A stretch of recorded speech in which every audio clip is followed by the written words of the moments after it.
Hello, everyone. How are you doing today? I hope you're well. I am well. I am well. I am well. Yeah. Today, I thought I will bring a vlog about or titled "This is Grace," and I just wanted to ask in your life, what does grace look like? What are the things that God has done, is doing, does that you know it's only by His grace that you get those things done? What has He done recently in your life where you can point to and say, that was God's grace that made that happen? Well, anyway, I have got at least one that I want to share, um, an instance example or an experience of um, God's grace. So the God Loves You tour, yeah, amazing event took place yesterday at the Excel Center down in London. So yeah, I'm wearing my God Loves You t-shirt, one we were given, so that's what I'm wearing. Anyway, so I was, you know, going to go.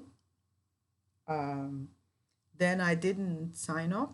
That was the first. I'm going to share the story from then, actually, because I think even that was God's grace and His help upon, for me. So I was going to go. Been sent information and by the ministry, that's the BGEA ministry, the Billy Graham Evangelistic Association. Anyway, I received it and I just filed it. It was probably one of two things. I wasn't sure at the time because they sent it way back. I can't even remember when they sent this, the details, and of course at the time they asked if you would volunteer and all the rest of it. I did not respond immediately. Anyway, I just filed it away, and then it must have been about 2.5 weeks ago or three that I was thinking, hang on a minute, I don't think I have responded to the you know letter regarding the conference, and that's kind of both. I hadn't responded to either volunteer or even attend anyway. So the Holy Spirit led me to do the needful. So I registered, and I also indicated that I would be wanting to help. And I thought, oh, this time I'm going to help in the intercessory team and section rather than my usual for certain events. I would just put that in my usual thing, which is stewarding. Uh, because the intercession at larger events, that's a new thing. I've always stewarded when I have joined external events, especially when they're large gatherings. Anyway, so I said, okay, that I would, be an intercessor. Well, I received one email from the intercessory team or about the intercession and intercessory activities, and it went to my spam folder. So I didn't even retrieve or see that email until much later. And that was even when I responded till today, today. But now that I'm speaking, this is after the event. The event was yesterday. I've not received anything from, yeah, the the prayer team. But what I did receive was a message from the coordinator of the stewarding team, you know, making sure I knew when the meeting was going to take place, which I thought was funny because I was thinking I did not indicate that I wanted to steward.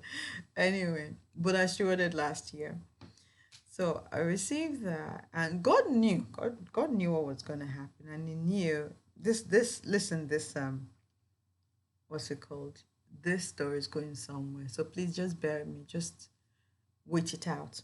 Anyway, so I joined the stewarding, um, what's it called? prayers. Sorry, I said prayers. Meeting, of course. We got the briefing of what was going to happen, what we needed to do on the day, and what was going to take place, so on and so forth. They didn't do the allocations of roles and sections where you were going to serve, but we had a rough idea what was going to happen on the day, and that was that. And so, come a day before, I think it was the day before, I realized I had not booked a return journey. I hadn't booked any tickets for my return journey, and I had, um, obviously I had bought my outward. Well, those of you that are in the United Kingdom know that at the moment there's a train strike. And so coaches are very busy. Anyway, so I I thought there was just this little voice. It didn't last very long, but it did come and said, "Well, maybe don't go, you know."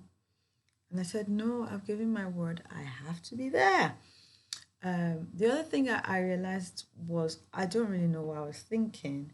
Maybe I was thinking of saving some money, but I really eventually, when I thought about it again, thought it was crazy that I booked, you know, a journey leaving Sheffield at 1:35 a.m. in the morning. And I was thinking, what will I be doing in London? You know, all this time, all the time between 6 a.m. when we were scheduled to arrive and the 2 p.m. Um, time allotted for the meeting, the workers meeting, the stewards meeting. What will I be doing? Like, let's try and change it. Anyway, one thing led to the other. I did not change it. All of this, I did not know that God had a perfect plan. I was just discovering it. I didn't even know that was what was happening because the whole thing just kept, was unraveling before me. Anyway, so I decided not to cancel it, and I did not buy a return ticket because I was thinking I'm not going returning at those crazy hours, and I'm going to trust God. How is it that I cannot see how God will provide a way for me to return home, one way or the other, you know, that would be more favorable than what I saw or what was on offer at the time I was searching. And I was like, how can I not trust God? I said I choose to trust Him. Anyway, so I did jump on that coach at the time, the early hours, got to London. We even got to London much earlier than scheduled. Yes, we did. Uh, so I was thinking, oh, you know what?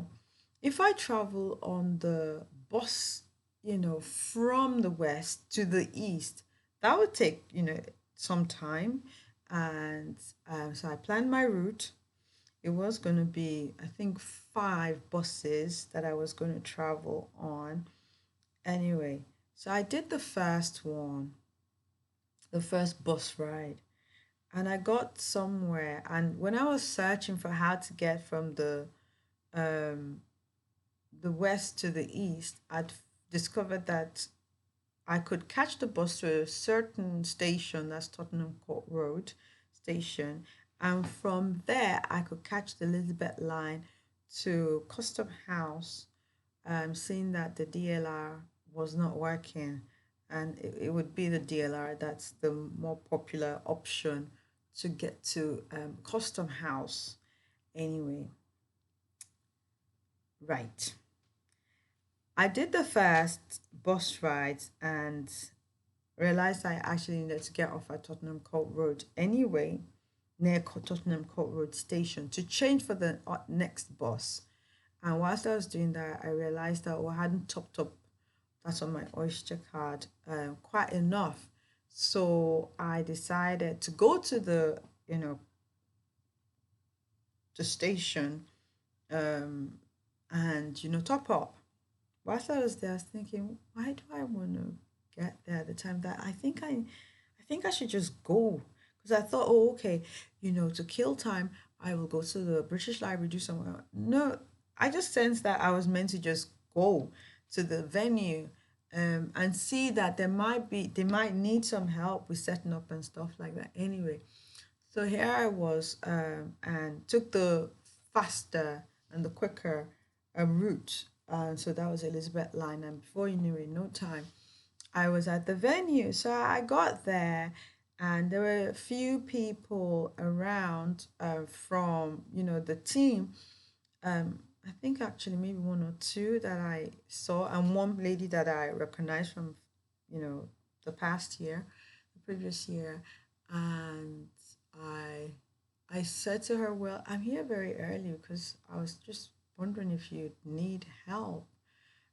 Oh, she went, yes, we need help. I mean, we're setting up and stuff like that. So she said, oh, but she doesn't think they'll let me in without a lanyard. So she went and found the lanyard for me, and I got in, and so I helped. I did some work helping until the scheduled time for our meeting. So I got there, and of course, well, no, of course, but they weren't ready for us, as it were. I mean, for the meeting proper. But of course, that didn't stop them from assigning roles, and those that were there, they just decided to give us, duties. So they put me on the door. Yes, they put me on the door. Um, Off. Wait for it. They put me on the door. Uh, for coaches, which is where I served last year. I served in the bus section, and that's where I served. And I just thought that was funny. That God knew this. He knew this. But let's go back to when I was helping. So I was helping Samaritan's Purse. They were putting together a pack, to give out on when people were going to be leaving the venue. So I was helping them put that together. Uh, and whilst I was doing that, a gentleman comes over, and, you know, he was talking, we were talking, and, I just shared what had happened, and said to him that I don't know how I'm going to be getting back to Sheffield. Well, the gentleman I was speaking to, unbeknownst to me, was the person from the Franklin Graham, Billy Graham, you know, ministry, that organized the buses. Yes, it was a person. So it was like, let's see. So he just got on the case and was determined, to find me, you know, a way to get back home safely. And so one thing led to the other. Before, as I was just doing what I was doing, I got put in touch with a lady, called Amy, and, yeah, and they were going to be going to Beverly. So they were church, from Beverly. Yeah, if you if any of you are watching this at any point, hi guys, King's Church, Beverly, hi. Anyway, so, I got in touch with Amy. We connected, and the funny thing that kept happening, was that every time Keith, that's the name of the gentleman from the ministry, would give me Amy's details for some weird reason, it wouldn't save on my phone. And, yeah, this is becoming quite a long one.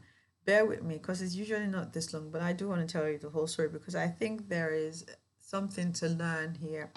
Anyway, so he organized and made sure I got, um, a ride to get me back to Beverly, and then I was going to have to find my way from there. Never been to Beverly, didn't know what was going to happen from then.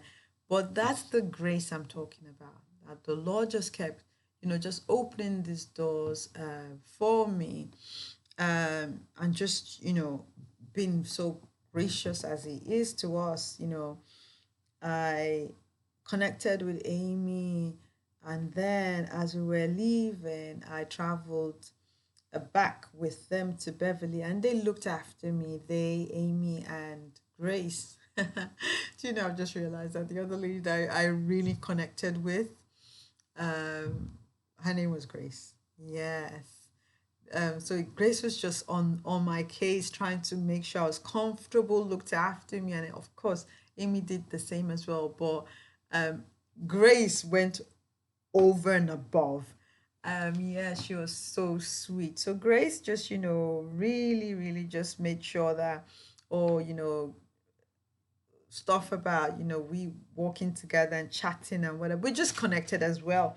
Anyway, so I got to Beverly, and on the bus, I'd said, oh, let's actually, I was still sort of trying to sort out how am I going to get to Sheffield from Beverly, and I wasn't finding much because of the hour. We were going to be getting to Beverly after 1 a.m., which I hadn't even realized as well. But anyway, never mind. So I got to what do you call it? Got to Beverly, and we'd organized that some people were going to give me some, so that some of the guys on the coach that I traveled with were going to give me a lift to Hull, um, to go catch my bus, because my bus, I did eventually find a bus leaving from Hull to Sheffield, which was earlier than the train, because there was going to be trains running from 10 a.m. But I also wanted to be at church. Anyway, so I mean, this morning. So there you go. I found this. We had a good time of prayer, ministry, chatting, whatever on the way down from Beverly to Hall, with the two gentlemen. If you ever watch this, Billy and Jacob, shout out and hi. I'm talking about, yeah, our time together. Just very short ride, but the Lord just did what He did, just with sharing and praying for yeah, for one another. And so they dropped me off at the station. So the train station was also, where the coach station was. But I did not know that it would not be open. Of course, I should have known that. It was locked, and there were no seating or anywhere around. It was cold as well, and I think that's because I was tired, as well as yeah, the fact that it was late, and I'd been up since very early hours. Anyway, so I thought I am gonna have to find a hotel somewhere where I can just sit for maybe a few hours before my um, bus arrived. So I'd never been to Hull, so I wasn't familiar with Hull. So I started walking in a certain. Okay, I started walking and bumped in. Well, and found this place that looked like a hotel, not far from a train station. And I spoke to them, and they said, "Sorry, this is actually no longer a hotel."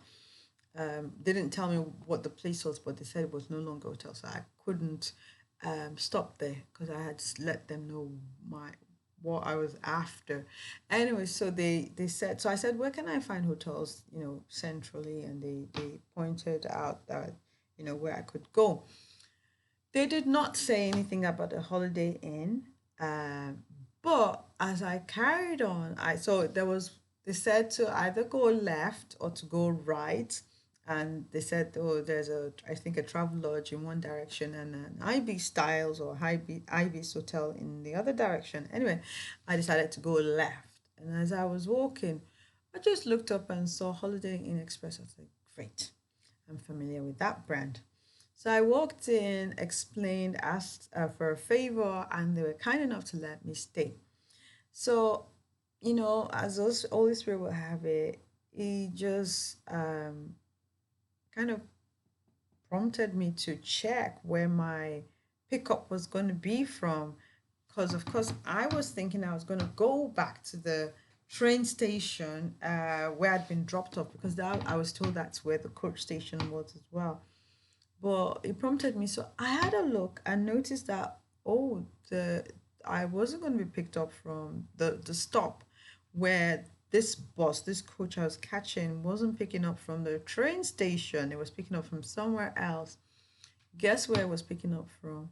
Literally, just I would say about 100 yards or something ridiculous like that from the front entrance of the hotel. I'm serious. Anyway, so I was able to stop at the hotel up until I think 8 minutes or 7 minutes before my coach was due to depart. Walked down, walked out, and walked onto my coach. No, seriously, that was God's grace. Anyway, gave me the grace. I then made my way to Sheffield on the coach, and got home, and yeah, freshened up, and just thought, I'm going to church. Yes, I prayed for this. And I'd also prayed that the Lord will help me not to miss the service, but also the grace to actually get through it as well, saying I hadn't had much sleep. Well, I was able to do my duties at church today by God's grace. Yeah, and I was able to do it without falling asleep. It would have been a bit tricky to fall asleep standing, but anyway, I wasn't feeling sleepy. But once I sat down and the sermon started, I started to feel a bit sleepy, but I got through it. God got me through the whole service right to the end, because um there was this thought, and Grace was saying that, well, maybe you could just do half of the service or something like that, and then go home early to go rest. But no, the Lord gave me grace to actually see the service through. And I'm so glad that I went today, because there were a number of things I needed to prepare for, and I needed to speak to other people about today, for things coming up soon. So I'm really, really glad that I did not miss service. But that is my, um, you know, most recent experience of grace. Of course, there are loads and loads more experiences I've had in the past, but I just really wanted to share this. And to finish off, yeah, I know this has gone on for quite some time, but it's very unusual. So yeah, just try and patiently listen to the whole thing. But it says in 2 Corinthians 12:9 to 10, and he said unto me, my grace is sufficient for thee, for my strength is made perfect in weakness. Most gladly, therefore, will I rather glory in my infirmities, that the power of Christ may rest upon me. And then, yeah, so, and 10 says, therefore, I take pleasure in infirmities, in reproaches, in necessities, in persecutions, in distresses for Christ's sake. For when I am weak, then I am strong. Let's read it in a different version. Let's try NIV. So NIV,